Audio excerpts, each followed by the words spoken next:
The state of the UK economy and the global recession dominated the weekly question and answer session with the Prime Minister in Parliament today.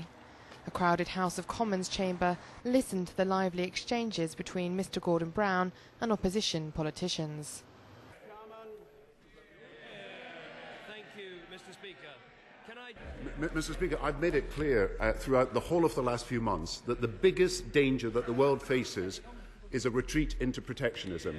I've also made it clear that as a result of the withdrawal of foreign banking capacity in large numbers of countries, we face a downward spiral where these countries cannot borrow from anybody because foreign banks have left. It's all the more reason why, first of all, we should sign the Doha Agreement, and that will feature on the G20 agenda. Secondly, we should make sure that every country is analysed for what it is doing by the World Trade Organization to prevent protectionism. And it also is absolutely clear that we should agree as a world on a monetary and fiscal stimulus that will take the world out of depression. He repeated his stand against protectionism and opportunism. Mr Speaker, I have already shown that we are far from protectionist as a government. We are trying to get a world trade agreement. I've already said to him, if he doesn't want to listen, I've already said to him, in an open global environment where there is competition for jobs, it is our duty to help British workers get the skills that are necessary for the jobs.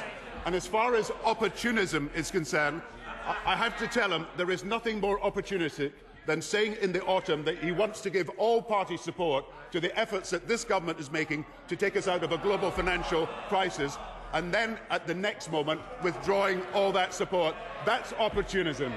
Mr Brown was concerned over jobs. It's important that we help people get back into work quickly. 200,000 people a month are still able to get new jobs, and there are 500,000 vacancies in the economy. And while I understand the feelings and the sentiments of people who are in danger of losing their jobs, and I feel for them at this difficult time, we will do everything we can to help them back into work. The Prime Minister found time to talk about the situation in Gaza. The Israeli government have a responsibility to help humanitarian help get into the Gaza area. And I've just written to Prime Minister Olmert asking him to take urgent action to make sure that the crossings are open so that the lorry loads of help can be brought into the area. I'm urging him to open the crossings, but also to provide proper humanitarian access. I think people know that the UK has trebled its humanitarian efforts.